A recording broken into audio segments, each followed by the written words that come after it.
Hello friends, എല്ലാവർക്കും London മിൻറ്റിലേക്ക് സ്വാഗതം. പുതിയൊരു വീഡിയോയുമായിട്ടാണ് ഞാൻ വന്നിരിക്കുന്നത്. ഒരു കിടുക്കാച്ചി കോട്ടയം സ്റ്റൈൽ കടലക്കറിയാണ് നമ്മളിന്ന് ഉണ്ടാക്കാൻ പോകുന്നത്. വളരെ ഫാസ്റ്റായിട്ട് ഉണ്ടാക്കാൻ പറ്റും. അത് നമുക്ക് എല്ലാവർക്കും പെട്ടെന്ന് ഉണ്ടാക്കാൻ പറ്റുന്ന ഒരു കോട്ടയം സ്റ്റൈൽ കടലക്കറിയാണിത്.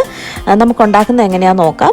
ഏറ്റവും എളുപ്പമാണ്. നേരെ ഒരു പാൻ അടുപ്പത്ത് വെക്കുക, എണ്ണ ഒഴിച്ച് ചൂടാക്കുക. ചൂടായതിന് ശേഷം കടുകിട്ട് പൊട്ടിക്കുക. കടുകിട്ട് പൊട്ടിയതിന് ശേഷം നമ്മൾ തേങ്ങാക്കൊത്തുകൾ നമ്മൾ എണ്ണയിലേക്കിട്ട് ഒന്ന് മൂപ്പിച്ചെടുക്കുക.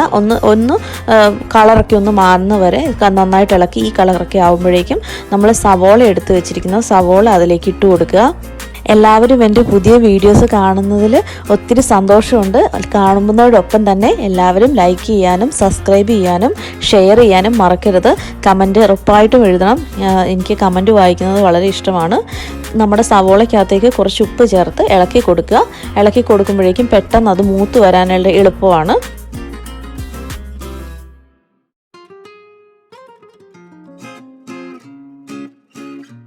ഇപ്പം നമ്മുടെ അരച്ച് വെച്ചിരിക്കുന്ന ഗാർലിക്കും ജിഞ്ചറിൻ്റെയും പേസ്റ്റാണ് ഞാൻ ഇട്ട് കൊടുത്തിരിക്കുന്നത്.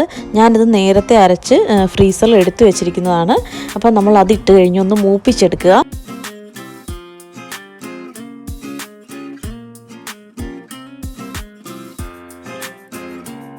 അതിനുശേഷം നമുക്ക് പൊടികൾ ഓരോന്നായിട്ട് ഇട്ട് തുടങ്ങാം. ആദ്യം നമുക്ക് കുറച്ച് മഞ്ഞൾപ്പൊടി ഇട്ട് നന്നായിട്ടൊന്ന് മൂത്ത് വരണം. ആദ്യം തന്നെ മഞ്ഞൾപ്പൊടി ഇടുന്നതാണ് ഏറ്റവും നല്ലത്. അത് മൂത്ത് വരാൻ കുറച്ച് സമയമെടുക്കും. അതിനുശേഷം കുറച്ച് മുളക് പൊടി, പച്ചമുളക് ഇടുന്നുണ്ടെങ്കിൽ മുളക് പൊടി കുറച്ചിട്ടാലും മതി. കുറച്ച് മുളക് പൊടി ഇട്ടതിന് ശേഷം നമ്മൾ കുറച്ച് ഗരം മസാല ഇടുന്നുണ്ട്. വളരെ കുറച്ച് ഇട്ടാൽ മതി ഗരം മസാല. അത് ഡിപ്പെൻസ് ആണ്. നിങ്ങൾക്ക് ഗരം മസാലയുടെ ടേസ്റ്റ് ഇഷ്ടമാണെങ്കിൽ ഇടുക.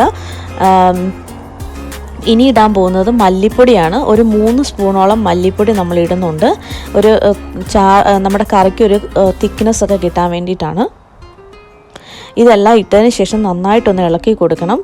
ഇളക്കിയതിന് ശേഷം അതൊന്ന് മൂത്ത് വരണം. മൂത്ത് വന്നതിന് ശേഷം ഞാനൊരു ചിക്കൻ പൗഡർ ഇടുന്നുണ്ട്. അപ്പോൾ ആ ചിക്കൻ പൗഡർ ഇടുകയാണെങ്കിൽ അതിനൊരു പ്രത്യേക ടേസ്റ്റാണ്. നിങ്ങളത് ഉണ്ടാക്കി നോക്കുമ്പോൾ അറിയാൻ പറ്റും.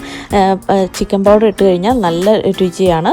അതുപോലെ തന്നെ നമ്മുടെ തേങ്ങാക്കൊത്തും ചിക്കൻ പൗഡറുമാണ് ഇതിനകത്തെ ഹൈലൈറ്റുകൾ. അപ്പോൾ ഇത് രണ്ടും ഇട്ടിട്ട് നിങ്ങളൊന്ന് ഉണ്ടാക്കി നോക്കുക. വളരെ ടേസ്റ്റിയാണ്. ഇതിന് ശേഷം നന്നായിട്ട് മൂത്ത് വരണം. ഇതുപോലെ നന്നായി മൂത്ത് വന്നതിന് ശേഷം നമ്മൾ ഒരു ഗ്ലാസ് വെള്ളം ഒഴിച്ചു കൊടുക്കുക. അതൊന്ന് വെള്ളം ഒഴിച്ചു കൊടുത്ത് നമ്മുടെ പൊടികളൊക്കെ ഒന്ന് നന്നായിട്ട് വെന്ത് തിളയ്ക്കാനായിട്ട് അനുവദിക്കുക. വെള്ളം ഒഴിച്ചതിന് ശേഷം ഇടയ്ക്കൊക്കെ ഇങ്ങനെ ഒന്ന് ഇളക്കി കൊടുക്കുന്നത് നല്ലതാണ്. നന്നായിട്ട് പൊടികൾ എല്ലാം കൂടി മിക്സായി നന്നായിട്ടൊന്ന് കുറുകി വരും. ഇനി നമുക്ക് വേവിച്ച് വെച്ചിരിക്കുന്ന വെള്ളക്കടല എടുക്കാം. ഞാൻ തലേദിവസം വെള്ളത്തിലിട്ടിട്ട് പിറ്റേ ദിവസം കുക്കറിലിട്ടൊന്ന് വേവിച്ചെടുത്തേക്കുന്നതാണ്.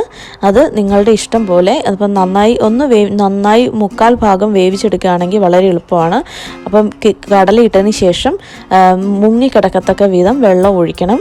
അപ്പം ഞാൻ കുറച്ചുകൂടി വെള്ളം ഒഴിച്ചു കൊടുത്തിട്ടുണ്ട് മുങ്ങിക്കിടക്കാനായിട്ട്. ഇപ്പം ഇങ്ങനെയാണ് നമ്മൾ കടലയുടെ മുകളിൽ കുറച്ച് വെള്ളം നിൽക്കണം. ഇതിന് ശേഷം ഫാസ്റ്റായിട്ട് ഉണ്ടാക്കാൻ വേണ്ടി ഞാൻ കുക്കർ അടച്ച് വെച്ച് വേവിക്കുക തന്നെയാണ് ചെയ്യുന്നത്. നിങ്ങൾക്ക് സമയമുണ്ടെങ്കിൽ ഓപ്പൺ ചെയ്ത് വെച്ച് സാധാരണ പോലെ വേവിക്കുന്നത് നല്ലതാണ്. ഇതിന് ശേഷം ഞാൻ ഒരു വിസിലാണ് അടുപ്പിക്കുന്നത്. നിങ്ങളുടെ കുക്കറിൻ്റെ അനുസരിച്ച് 1 or 2 വിസിൽ അടുപ്പിക്കുക. അതിന് ശേഷം നമ്മുടെ കറി റെഡിയാണ്. അതിന് ശേഷം നിങ്ങൾ കടല പൊട്ടിച്ച് കറിവേപ്പില വറുത്തിടണമെങ്കിൽ അതിടാം.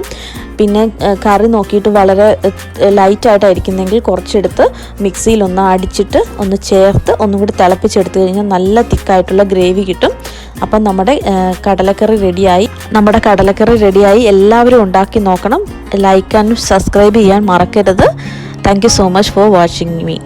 നമുക്കൊരു പുതിയ വീഡിയോയുമായി വീണ്ടും കാണാം. ബൈ.